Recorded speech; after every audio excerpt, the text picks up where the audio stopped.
अस्सलामुअलैकुम, good morning everybody, welcome to Geo Pakistan. इतनी अच्छी हमारी मॉर्निंग ना होती अगर कल रात अफगानिस्तान मैच जीत जाता, क्योंकि फिर बहुत अगर मगर वाली सिचुएशन बहुत अगर मगर है। अगर मगर कमाल का मैच हुआ, चल ही रही है। लेकिन फॉरगेट कल का मैच जो था ऑस्ट्रेलिया और अफगानिस्तान के बीच में, जो कि of course if you don't know, how do you not know वैसे कि ऑस्ट्रेलिया जीता, लेकिन फॉरगेट कि उसमें हमारा कितना फ़ायदा है। वो जो मैच था that in itself was like a treat to watch, like a study in cricket. Afghanistan का ऑस्ट्रेलिया से मुकाबला कम, अफगानिस्तान का ग्लेन मैक्सवेल से मुकाबला लग रहा वो था। सिंगल हैंडेड जिसको कहते हैं ना कि आयरन मैन, हम तो उसको खैर ग्लेन मैक्सवेल को आयरन मैन ही कह रहे थे।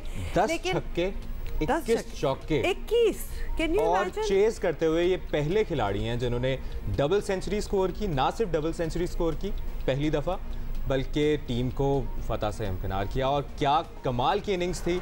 और ये ऑलमोस्ट मुबशर में सोच रही थी आते हुए, लेकिन दो कैचेस ड्रॉप भी हुए। एक मुश्किल कैच रहमत ने ड्रॉप किया, लेकिन एक आसान कैच मुजीब ने ड्रॉप किया। लेकिन जो रहमत ने ड्रॉप किया वो तो रहमत थी पूरा ऑस्ट्रेलिया के लिए और ऑस्ट्रेलियन टीम के लिए। लेकिन ये वो मैच था और ख़ास तौर पे परफॉर्मेंस ऑफ मैक्सवेल वो थी जो कि you had to see to believe, क्योंकि एक तो ऑब्वियसली सदियों में देखी जाती है। बिल्कुल, एक तो ये 6 नंबर पे खुद आए थे, इट्स नॉट एज इफ के वो शुरू से खेल रहे थे। दूसरा ये कि रास्ते में बीच में आफ्टर मेकिंग 100 और सो रन्स ये थोड़ा सा इंजरी का शिकार भी हो गए थे। He was not up to his जिसको कहते हैं 100% बिल्कुल नहीं थे। इनफैक्ट नजर आ रहा था, इनफैक्ट चेहरे पे आपने इनके कॉन्फिडेंस देखा, जिस तरह इनको पता था कि मैं मैच एंड करके ही जाऊंगा, मैच फिनिश करके जाऊंगा। And he insisted on that, क्योंकि ये भी ऑफर हुई, he was so visibly unwell कि ये भी कहा गया कि आप अनवेल होके वो रिटायर जो आप निकल जाएं और कोई और आके आपकी जगह खेल जाएगा। He insisted that I am going to finish and he knew. एक होता है ना कि आपको पता होता है कि मेरे अलावा और कोई नहीं कर सकता, और शायद दैट इज व्हाट हैपेंड। 91 पे जब 7 आउट, आप इमेजिन करें पाकिस्तान की टीम के साथ ऐसा हो, 91 पे 7 आउट, मैं भी यही सोच रही थी। तो उसके बाद हम हिम्मत हार जाएंगे और मैक्सिमम 120 130। लेकिन ऐसा कोई मैच फिनिशर जो माजी में अगर हम याद करें तो अब्दुल रज़ाक की एक इनिंग्स कल मैं याद कर रहा था साउथ अफ्रीका के खिलाफ, जो उन्होंने तकरीबन इसी पोजीशन पर आके उन्होंने सेंचुरी भी स्कोर की थी और मैच पाकिस्तान को जितवाया था। लेकिन इस वक्त एक हमें बहुत टेंशन होनी चाहिए, सोचना चाहिए हमारे बाबर 11 में ऐसा कौन सा प्लेयर है। नहीं, बाबर 11 ही क्यों, आप सारी टीमें रख लें। ऐसे कितने प्लेयर्स होते हैं? This is like literally 1 in a million kind of situation at least जो हमें नजर आई थी। भाई बात ये Mubashir, there have been matches जहां हम अपने पूरे ओवर्स भी नहीं मुकम्मल कर सके, तो हम उससे पहले ही पूरी टीम ढेर हो चुकी है। और कितनी बार हमने देखा है, ना सिर्फ हम, बहुत सी और भी टीमों के साथ ये हुआ है। लेकिन this was one man standings, जिसको कहते हैं ना कि एक दीवार सामने बने हुए थे और अफगानिस्तान को मैच जीत चुका था, उनको समझ ही नहीं आ रही माइंड बना चुके थे अफगानिस्तान ने। और क्योंकि अफगानिस्तान को एक एज था कि इंग्लैंड को, श्रीलंका को, पाकिस्तान को उन्होंने हराया, नेदरलैंड्स को हराया, तो उनको ये लग रहा था कि ये मैच भी वो जीत चुके हैं। लेकिन कैसे मैच में काया पलटी है ग्लेन मैक्सवेल ने। और बस हमें ये सोचना चाहिए कि हमारे पास ग्लेन मैक्सवेल की जगह इफ्तिखार अहमद हैं, और इफ्तिखार अहमद की परफॉर्मेंस शायद बहुत अच्छी हो, लेकिन इस लेवल की एक टेम्परामेंट और माइंड सेट हमारा होना चाहिए जिससे हमें आने वाले वक्त में फ़ायदा हो। हाँ, लेकिन अब हुआ ये है कि वर्ल्ड कप में कल ये जो हम सारी बातें कर रहे हैं, कुदरत के निज़ाम ने ग्लेन मैक्सवेल की सूरत में पाकिस्तान को एक और, मैं कहती हूँ, चांस भी दिया, और बल्कि ग्लेन मैक्सवेल को तो मसीहा ही बना दिया ना, क्योंकि वो जो अगर मगर में हम लगे हुए हैं। अच्छा, ये भी अनकैनी बात है कि वो सारे अगर मगर जो हैं वो पूरे भी हो रहे हैं। तो इट्स एज इफ के लिटरली एक होता है ना कि the sun and the moon and the stars have to move to accommodate us, तो वो अकोमोडेशन समहाउ होती हमें नजर आ रही है। अगर ये मसीहा बन के ना आते तो अफगानिस्तान और साउथ अफ्रीका के मैच पर सबकी नज़र होती, लेकिन अब अफगानिस्तान खैर सेमीफाइनल की दौड़ से बाहर हो गया है अगर वो साउथ अफ्रीका को हरा भी देता है। लेकिन सिचुएशन अब आ गई है न्यूजीलैंड और श्रीलंका के आपको पता है ना, ऑस्ट्रेलिया सॉरी अफगानिस्तान भी इस वक्त काफ़ी अगर मगर से गुजर रहा है, तो लिहाजा वो भी, लेकिन वो मैच कल का अगर जीत जाते तो सिचुएशन ज़्यादा क्लियर होती। लेकिन अब शायद इतना उनकी गेम ऑफ हो। हाँ, अगर ही रह गया, मगर कोई नहीं रहा है। अब हमें सिर्फ जो ध्यान रखना है कि न्यूजीलैंड और श्रीलंका के मैच में बारिश हो जाए तो बेहतरीन हो जाए। मुझे तो अब लग रहा है कि हम लिटरली कहते हैं तो हो जाती हैं चीज़ें, क्योंकि ऐसा ही हो रहा है। तो there are lots of things that need to be discussed, क्योंकि क्योंकि हम हर अगर मगर के बाद, हर दिन की रिजल्ट के बाद फिर हम अपने एक्सपर्ट्स को बीच में ले जाते हैं और फिर उनसे पूछते हैं कि where do we stand today, क्योंकि हर दिन हम कहीं और होते हैं। बिल्कुल। अच्छा जी, बात करेंगे, सिकंदर बख्त हमारे साथ मौजूद हैं और उनसे पूछते हैं कि क्या उनको लग रहा है कि किस तरह की परफॉर्मेंस थी ग्लेन मैक्सवेल की। सिकू, ऐसी परफॉर्मेंस चेस करते हुए डबल सेंचुरी स्कोर करना, टीम को जिता देना, 91 रन्स पर 7 खिलाड़ी आउट के बाद डबल सेंचुरी करना, इससे पहले कभी हुआ है वनडे क्रिकेट में? यार मैं तो कहता हूँ कि शायद दुनिया की, मैंने अपनी जिंदगी में ऐसी इनिंग नहीं देखी। और वो जो डिटर्मिनेशन, वो कंसंट्रेशन, वो लड़ना मैक्सवेल का, टांग उसकी जो, इसको जो क्रैम्प पड़े थे, आई कैन इमेजिन, हमें पढ़ते रहे कि उसको पहले नीचे, मतलब कि काफ मसल से होते हुए, वो हैमस्ट्रिंग से होते हुए उसकी कमर की तरफ चले गए, और आई कैन इमेजिन कि उसको कितना पेन होगा। मगर उसने क्या बैटिंग की है, मैं नहीं समझता कि दुनिया में जितनी मुझे याद है कोई ऐसी इनिंग हुई हो। हाँ, हमने देखी 50 रन की, 60 रन की, जैसे अब्दुल रज़ाक का आप जिक्र कर रहे थे, वो 100 कुछ रन की, मगर 200 रन करना, जब 91 पे 7 हो जाए और आपने कमिंस अपने कप्तान के साथ 202 रन बना, अमेजिंग। मतलब है कि तारीफ कर करके हम थक जाएं तो भी जो है चेहरे पे इत्मीनान, कॉन्फिडेंस उनका ऐसा। लेकिन while he was you know in the run, तो सिकंदर इतनी वो पेन में नजर आ रहे थे, और उसके बाद टुवर्ड्स द एंड आपने देखे उन्होंने रन्स लेना ही छोड़ दिए थे। It was only about the big hits. उनको मैक्सवेल को भी पता चल गया था कि मैं भाग नहीं सकता। एक एक हाथ से छक्के मार दिए यार। मैं तो हैरान हो गया हूँ कि खैर कहते हैं क्रिकेट में हर एक का एक दिन होता है, तो मैक्सवेल का ये दिन है, इसकी ये चौथी सेंचुरी है। अभी आप इफ्तिखार का जिक्र कर रहे थे, तो अभी तक इफ्तिखार ने कोई ऐसी इनिंग एक मैंने देखी थी 93 वाली, जो लाहौर में, जिसके बाद मैं कहना शुरू हो गया था कि भाई आप इसको ऊपर भेजो, जहां मतलब उससे ऊपर जो है वो, मैं क्या बोलूं, ऐसे ऐसे खिलाड़ियों को भेजते थे जिनको हम खिलाना पसंद ना करें। तो एनीवे, अभी इफ्तिखार वाहिद बाकी एक प्लेयर है कि जो लंबे लंबे छक्के मार सकता है, मगर ये जो इनिंग है 200 रन की, ये अनबिलीवेबल इनिंग है। बस अब मतलब है कि मैंने 2-4 वीडियोस भी भेजी हैं उनको, हमाद को, जो हमारे प्रोड्यूसर हैं आपके प्रोग्राम के लोग अफगानिस्तान में जो है फ्रस्ट्रेशन से टीवी तोड़ रहे हैं। कहते हैं ना कि सो क्लोज येट सो फार। मतलब मैं तो समझा था कि उन्होंने टांग अड़ा दी है और पाकिस्तान के लिए जो है प्रॉब्लम होगी, मगर मैं कल जिम में था, आप यकीन करें वहाँ पे जितना क्राउड मौजूद था, जो नारे लगे हैं, जो चीखें हुई हैं, जो मतलब है कि क्लैपिंग हुई है और पाकिस्तान के नारे लगे, मैं सबसे ज्यादा तालियां पाकिस्तान से बजी। बिल्कुल, वो तो कुदरत का निजाम सर, कुदरत का। बिल्कुल। अच्छा सिकू, एक जो क्रिकेटिंग माइंडसेट है ऑस्ट्रेलियंस का, उस पर मैं चाहूंगा आप थोड़ी गुफ्तगू करें। ये जो अगर ये हार भी रहे होते हैं तो इनका माइंडसेट यही होता है कि हम अच्छी क्रिकेट खेलेंगे, अच्छी गेम खेलेंगे और कोशिश करेंगे। इस पर जरूर और सिकंदर ये भी जरूर बताएं, या शायद correct us if we are wrong, कि अगर कल ऑस्ट्रेलिया चले ना भी जीतता तो उनको पॉइंट्स टेबल पे उस तरह तो कोई फर्क ना पड़ता, लेकिन वो खेल इस तरह रहे थे जैसे आज फाइनल है। देखिए, आप एक पूरी कौम की बात कर रहे हैं, ठीक है ना। मैं ऑस्ट्रेलिया गया था 76-77 में, तो मैं तो हैरान रह गया था कि वहाँ पे एक बहुत बड़ा से जार पड़ा हुआ था, उसमें पैसे पड़े हुए थे और अखबार रखा हुआ था। लोग आ रहे थे, अखबार उठा रहे थे, जार में पैसे डाल रहे थे, चेंज उठा के ले जा रहे थे। उस वक्त 1976-77 की बात। मैंने कहा यार ये क्या नेशन है।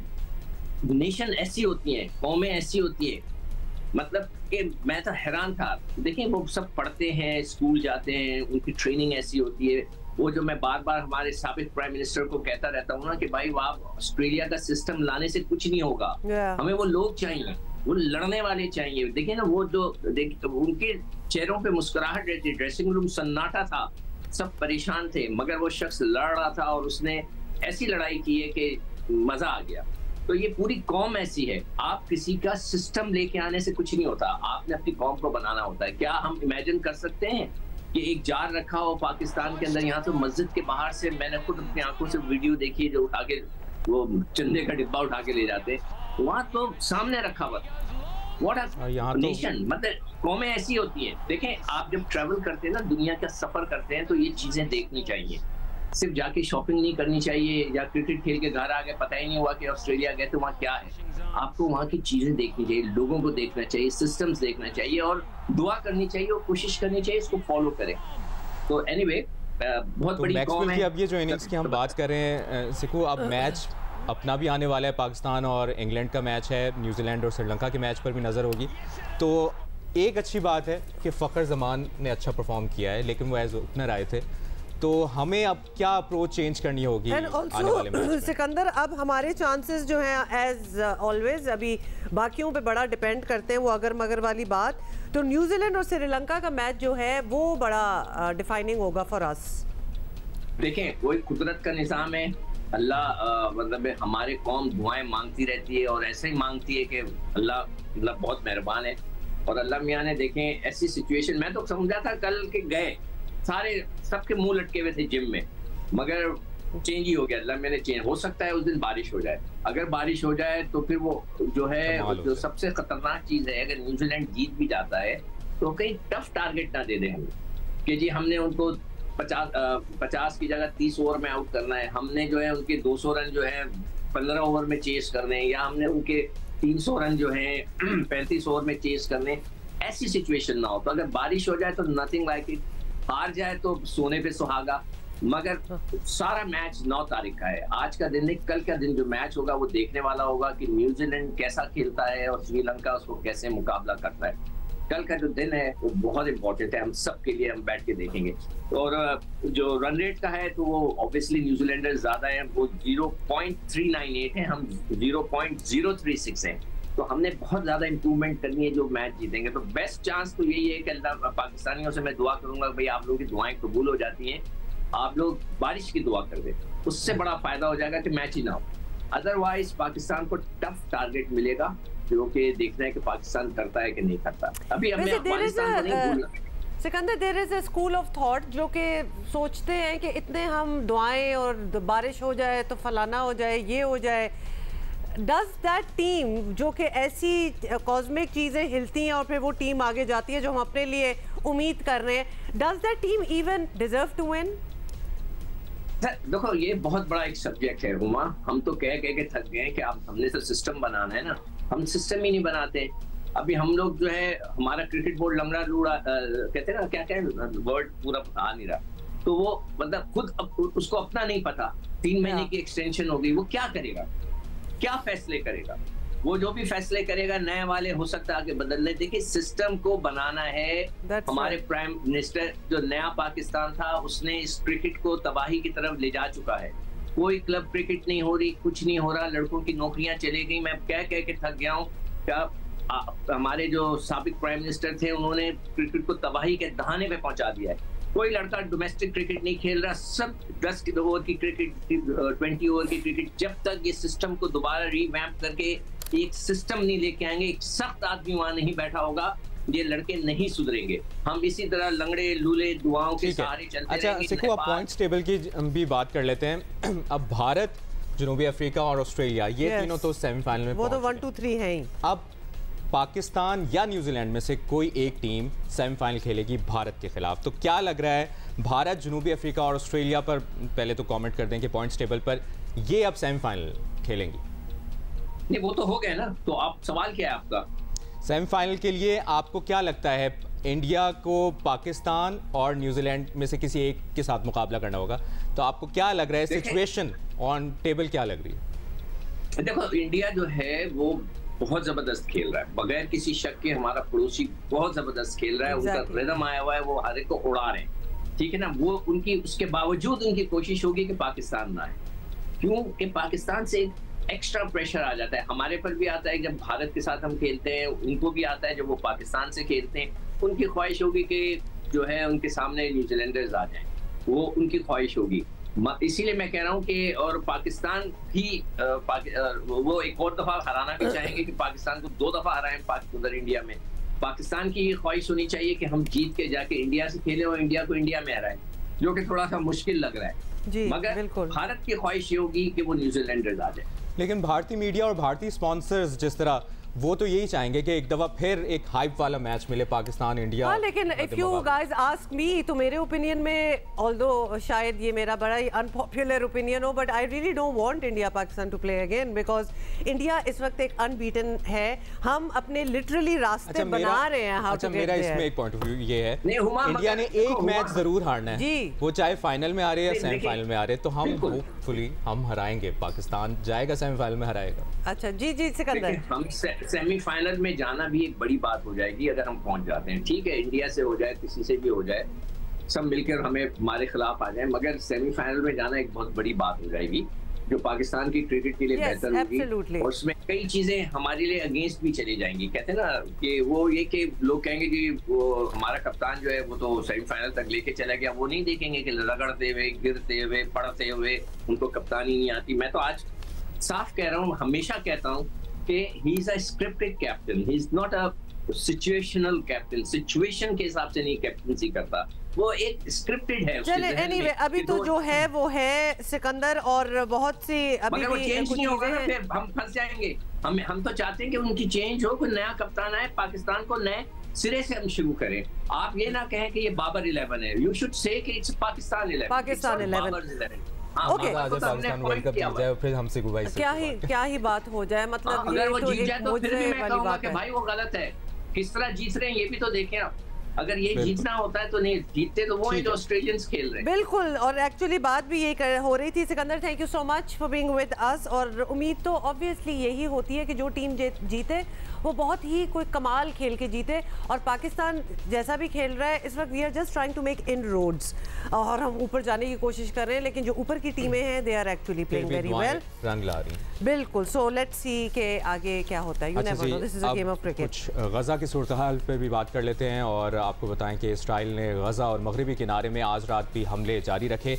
गजा में शुजाइया के इलाके में घरों पर बमबारी से कई फ़लस्तीनी शहीद और ज़ख्मी हो गए। अशाती कैंप पर हमले में रिपोर्टर्स विदाउट बॉर्डर्स का रुकन अपने ख़ानदान समेत शहीद हो गया। और इसराइल की बेहिसी का अंदाज़ा लगाएं कि इसने जान बचाने वाला तिब्बी सामान गजा ले जाने वाले आलमी रेड क्रॉस के काफ़िले को भी नहीं बख्शा। हमलों से 2 ट्रकों को नुकसान पहुंचा और ड्राइवर ज़ख्मी हो गए। गुज़श्ता 24 घंटों के दौरान मज़ीद 300 फ़लस्तीनी शहीद हो गए, जिससे शहीद फ़लस्तीनियों की तादाद 10,328 हो गई है।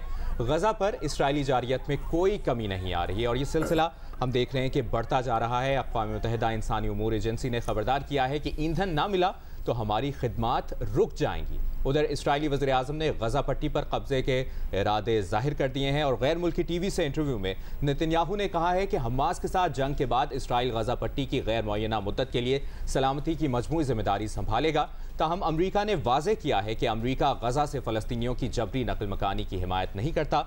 महकमा खारजा के तर्जुमान ने कहा है कि गजा फ़लस्तीनी सरजमीन है और ये फ़लस्तीनी सरजमीन रहेगी। अच्छा, ये यकीनन हम सारे जब खबरें पढ़ते हैं और जिस तरह अभी मुबशर आप भी बता रहे हैं, तो ये एक बहुत ही नाइटमेयर और कोई बहुत ही बुरा ख्वाब, या फिर लगता नहीं है कि आजकल की दुनिया की ये खबरें हैं कि ये आजकल हो रहा है, क्योंकि ये बहुत पुराने ज़माने की बातें लगती हैं, जब ऐसी चीज़ों पे जंगें हो जाना या फिर दुनिया का सही बात का साथ ना देना। हम हिस्ट्री में पढ़ते हैं ना, और उसके बाद फिर हम आगे आके देखते हैं कि हिस्ट्री ने अब हमें एक सबक सिखाया, ये वो। यहाँ तो कोई सबक भी सीखने वाला नहीं है। दुनिया भी जिस तरह साइडें ले रही है, एक डिवीज़न हुई है दुनिया में इस वक्त। देखें प्रो एंड अगेंस्ट वाली। लगता है कि किसी को एक ऑब्वियस चीज़, एक गलत चीज़ जो हो रही है वो बहुत से लोगों को नज़र ही नहीं आ रही। तो then it makes you wonder कि आर वी सिटिंग इन 2023? इतनी जंगें, हिस्ट्री में इतनी जंगें देख के, लड़ के, उसके बाद 100 साल बाद माफिया मांग के अभी भी हम वहीं हैं। ये जंग नहीं, ये जुल्म है, मज़ालिम है। हाँ, वैसे ये भी है। हमास के साथ लड़ाई में इसराइल टारगेट कर रहा है सिविलियंस को और निहत्ते शहरियों को। उनमें बुजुर्ग हैं, ख़वातीन हैं, बच्चे हैं। अस्पतालों को टारगेट किया जा रहा है, पनागुज़ीन कैंपों को निशाना बनाया जा रहा है। पाकिस्तान की जानिब से 90 टन का इमदादी सामान पर मुश्तमिल दूसरी खेप गजा के मुतासरीन के लिए रवाना कर दी गई है। फ़लस्तीन के मगरबी किनारे से हमारे साथ फ़लस्तीनी सहाफ़ी मौजूद हैं, बकर अब्दुल हक, उनसे बात करेंगे। शुक्रन अला वक्तक या सैयद बकर अब्दुल हक। लक़द मर शहर तकरीबन अला माना गज़ा, मा हुवा अल वज़ा अल आन फ़ी गज़ा दहन?